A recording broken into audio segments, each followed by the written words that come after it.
Renaissance Unity, all is well, and all is in divine order. Maybe you all stand. Everybody's looking so good today. I love their hats.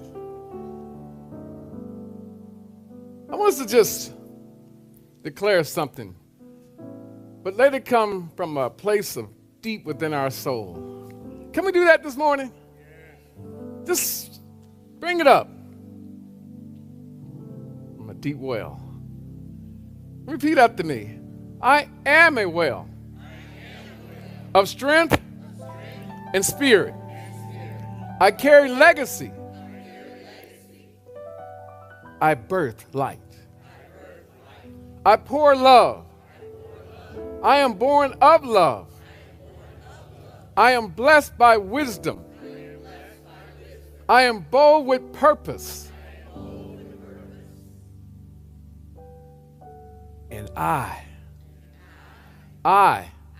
am guided by divine order.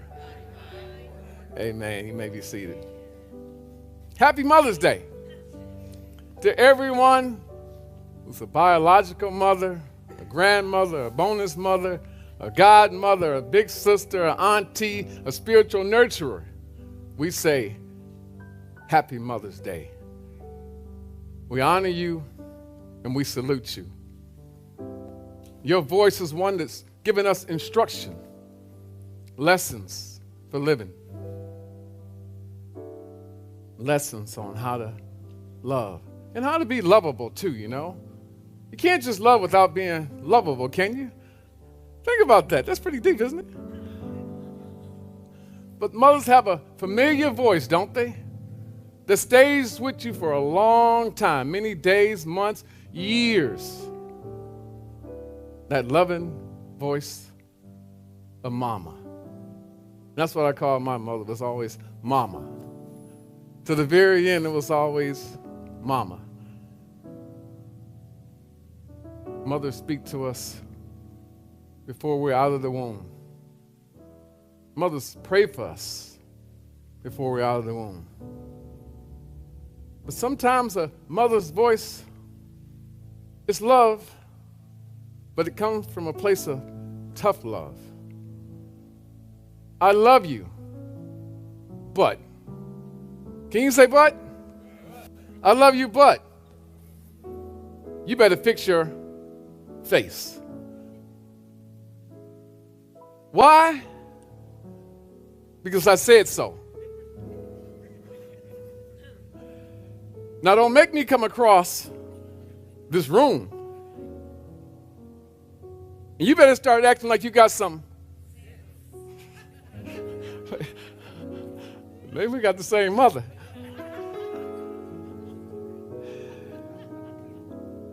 Don't make me show out on your behind.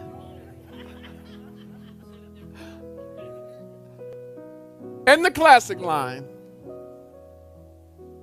I brought you in this world. I brought you in this world, and I can take you out. But usually when a mother's at that point, it's not out of anger. There's a little level of frustration, but it's all out of this place of protection, of wisdom, of guidance, and watchfulness. The watchful eye of a mother is an eagle eye, like none other. That watchful eye that watches over us, that tries to see the future before we arrive at it. She's a well of protection, of prayer, a divine provision. In the Bible, there's a passage that kind of explains the purpose, the provision of a mother. It's Galatians 4:4. And if we read it It says, but when the fullness of time had come, God sent forth his son, born of a woman. Now, we probably need to spend some time unpacking that, because it makes it relevant that God didn't just throw us here out of a cloud. God didn't just say, be present, and we were here, being down. God chose the womb of a woman. So can we say that? God chose the womb of a woman. Now I'm prophesizing that everyone in here came from a womb. Is that right? Nobody in here is a test tube baby? Nobody's a clone that we know of. But real talk, you can't skip the tomb experience. We talked about that tomb some weeks ago. But you can't get to the tomb for resurrection until you first are initiated to life through the womb. You understand that? So I always say, don't skip the womb. And I say that because we live in a microwave society. We want to pray about it, meditate about it, and then have it instantly, in the moment. Amazon Prime. FedEx it to me. Overnight it to me. But give me what I want right now, fast, quick, and in a hurry. But you can't skip the womb. The womb is not punishment. The womb is a pregnancy. And the pregnancy is about a process. And so when we look at that passage, but when the fullness of time had come, God sent forth his son, born of a woman. And what's significant about that is the fullness of time. How long is a pregnancy? 9 months. And that signifies what? A process. A process to the provision, which is the blessing of the birth. And so when we say, but when the fullness of time had come, God sent forth his son, born of a woman. And in that process of the pregnancy and in the womb, there's this experience, this process that's all about growth. It's all about formation. It's all about preparation for life and living. And so don't skip the need for labor in the delivery process. Don't skip the womb. Now, I'm particularly interested this morning in a couple of stories that come out of the Bible. So can you just let me teach this morning? Is that all right? Now, first, there's a Shunammite woman in 2 Kings. Anybody ever heard of her? Anybody familiar with her name? There is no name. It just calls her the Shunammite woman. And in there, you have to understand that Shunammite is really a small village near Israel. And so you see this village means receptivity to truth. Can we say that? Receptivity to truth. Now, this Shunammite woman made room for the prophet Elisha in her house. He was on a missionary journey, spreading the word, the good news. And so she made room for him to stay in the upper room of her house. You hear me? Where? What room? What room? I'm just testing you out now. Just want to make sure before brunch. Let's learn something. Now, she made room in the upper room, which is what? Higher consciousness. Exactly. Higher consciousness in the upper room experience. And so we see that because she made room for this higher level of consciousness, this higher level of faith, she was blessed with something that she had given up on.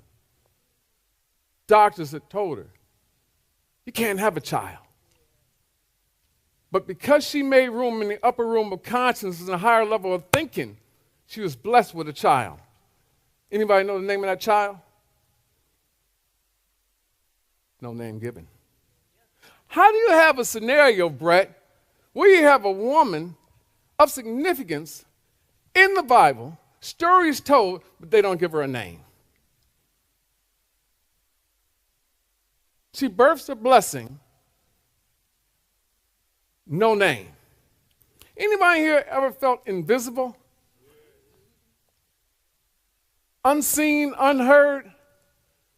Well, I speculate, if you're in the Bible and there's no name given for you, no name given for your son, there's something that we need to learn about this story, right? And so this Shunammite woman has this baby. She's caring for this baby, loving on this baby, as we say. And then something happens.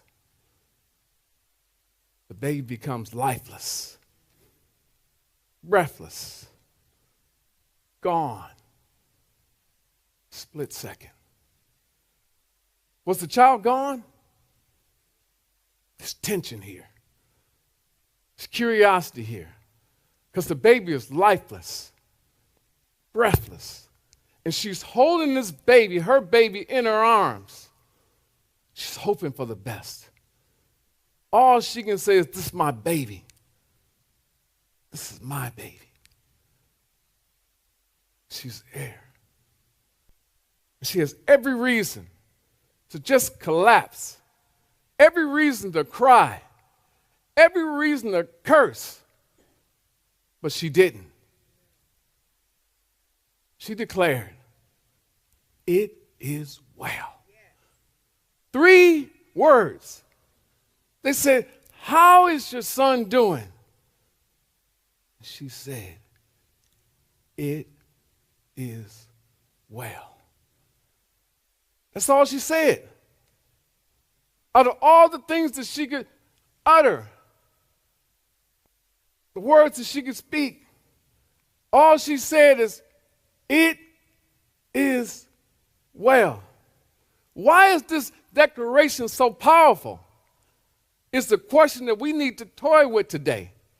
On Mother's Day 2025, why is this so important? All she said is, it is well. Can you say that? It is well.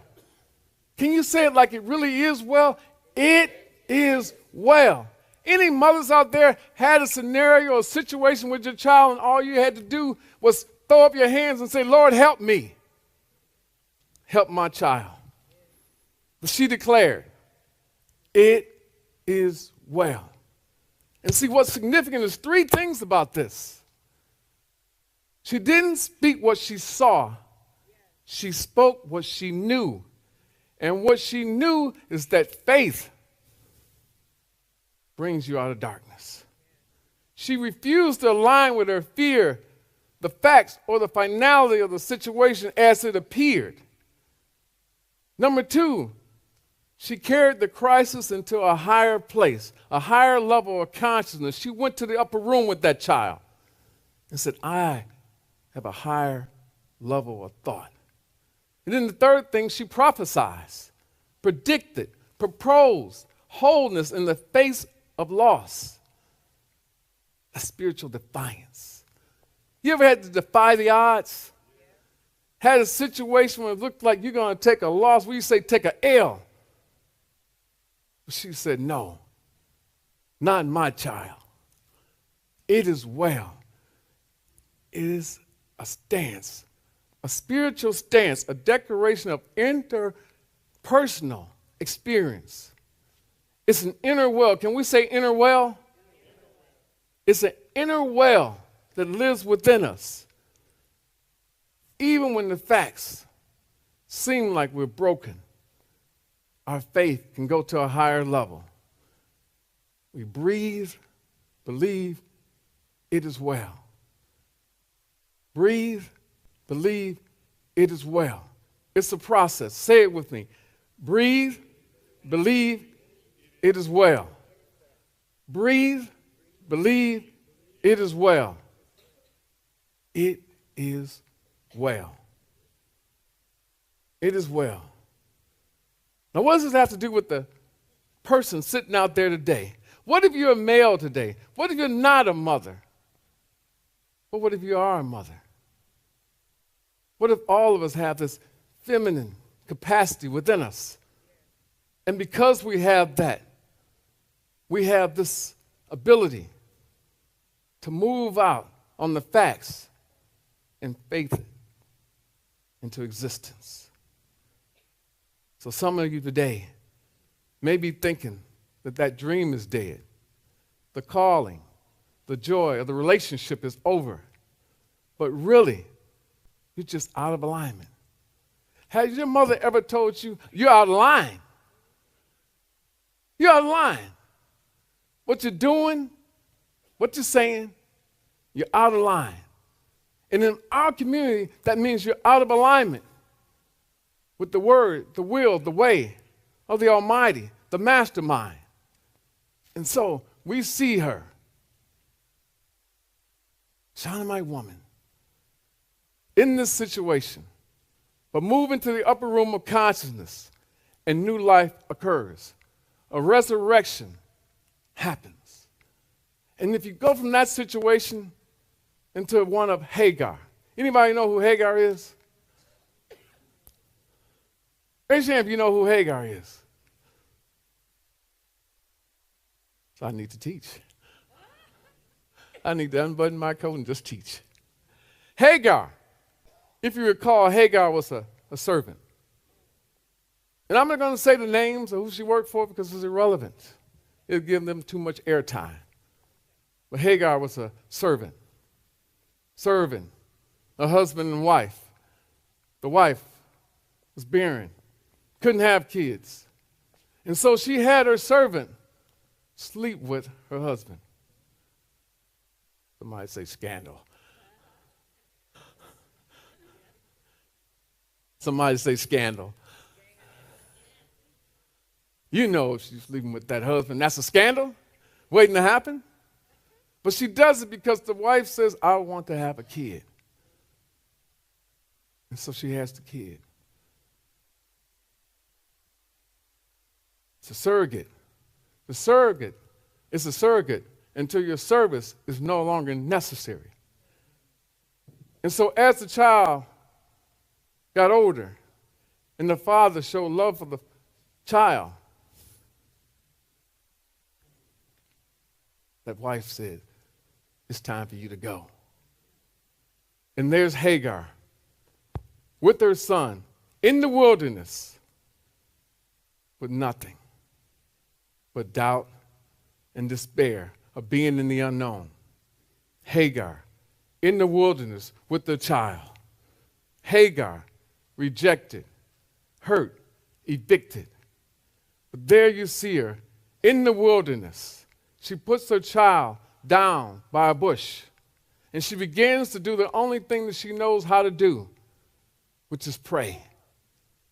Pray and not cease to pray. And she said, Lord, I don't know how we're going to make it. Anybody here ever had a prayer like that? Lord, I don't know how we're going to make it. Lord, please make a way because I don't know the way. Lord, help me to help my child. And then it says, in that wilderness situation, she heard something. She experienced something.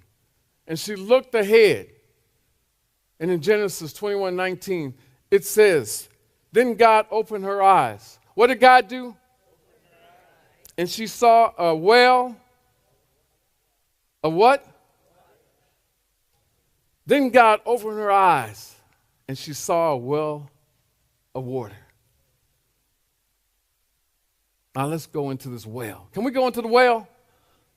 Can we go into the well? The well represents the unseen. The well represents the unlimited. The well represents a spiritual reservoir inside of you, inside of me, it holds love, it holds wisdom, it holds strength, and it holds divine truth. And in that moment, her vision shifted. Was the well already there? Yes. But she shifted her vision just slightly, and she saw the well, which became her source. And so you always have what you need, but sometimes you're not aware of its presence.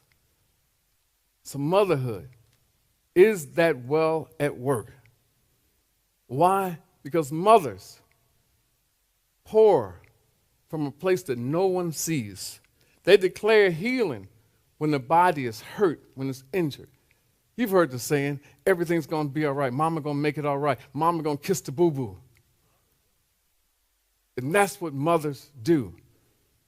They give when there's nothing left to give. They still say, I love you, even when we don't love them back in our actions and our words. They're tapping a well that never seems to empty. The prayers that are ushered in the middle of the night, the sacrifices made in silence. My mother was always giving. It's like she had an ATM. Whenever I asked for money, she would always find herself. And I had an old school mother who would do something like this. She'd turn around and she would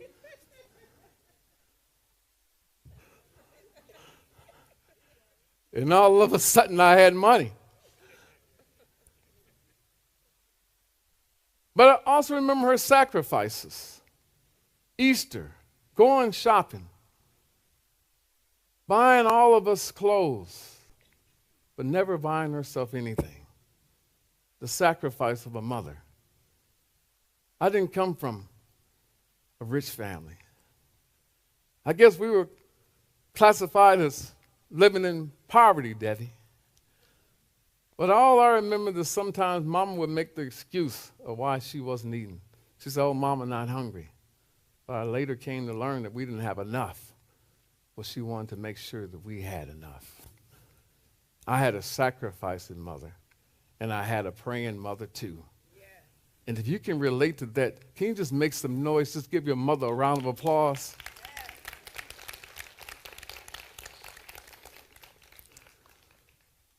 My twin sister's been transitioned now for over 10 years, and we had wrote a poem.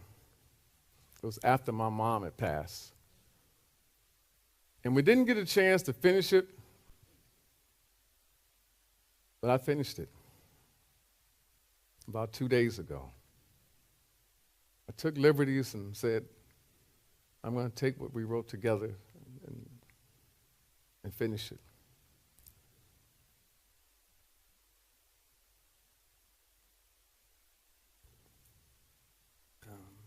For those of you who don't know, Lynn and Glenn, we're twins, 6 minutes apart. We shared the womb together. And so when we were talking about this womb experience,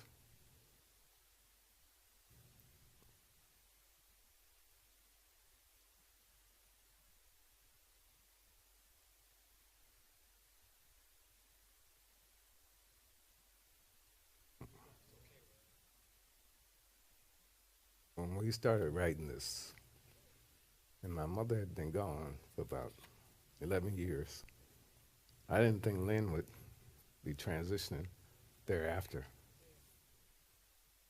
And we had written this poem, and we got to this line. She found in her soul a river, a course. And I didn't understand that line. Lynn put it in there. But a couple days ago, when I was trying to think of the ending to it, I understood it.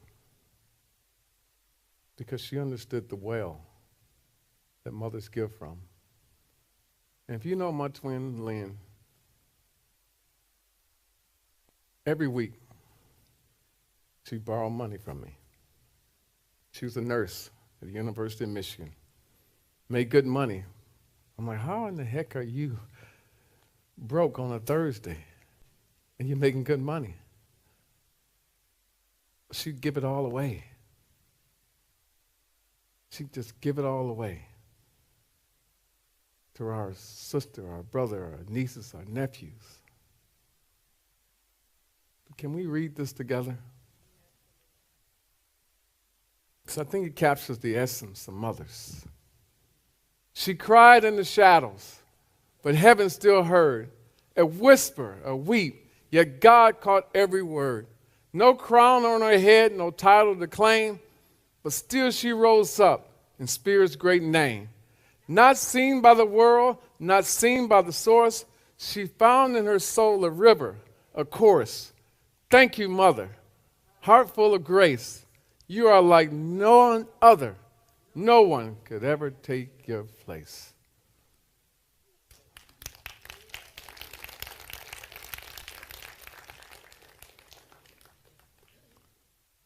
Mothers, may you stand. Will you stand?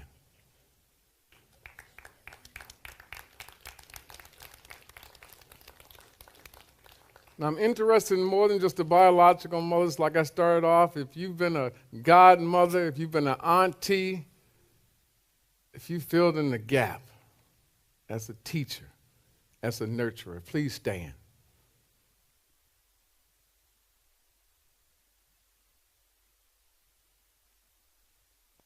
I always end my messages by saying, I love you, and there's nothing you can do about it.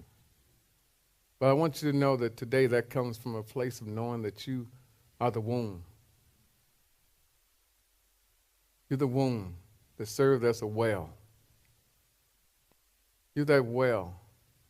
It's endless in giving us everything that we needed to build us up when life was trying to break us down.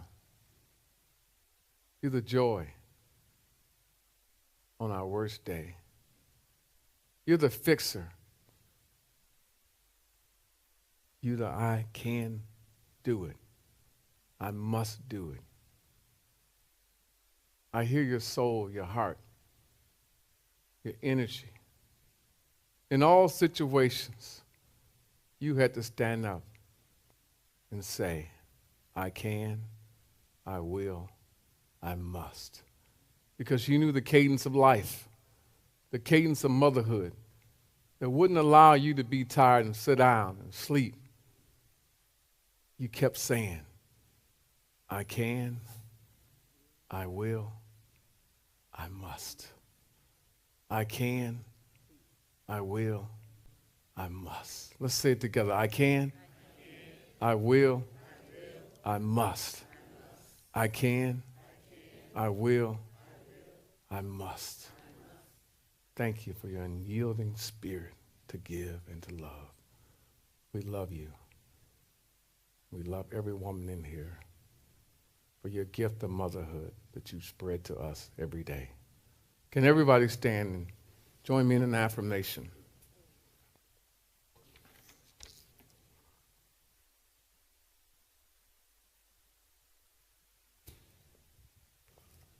Can we say this like we know how to love? Can we say this like we love our mothers? The funny thing about being a mother is that you have an untold story that we know nothing about. I don't know if I told you before, but I was writing my mother's obituary. And I pride myself on being a pretty good writer, Brett. And I thought my guy had done a bang-up job on the obituary.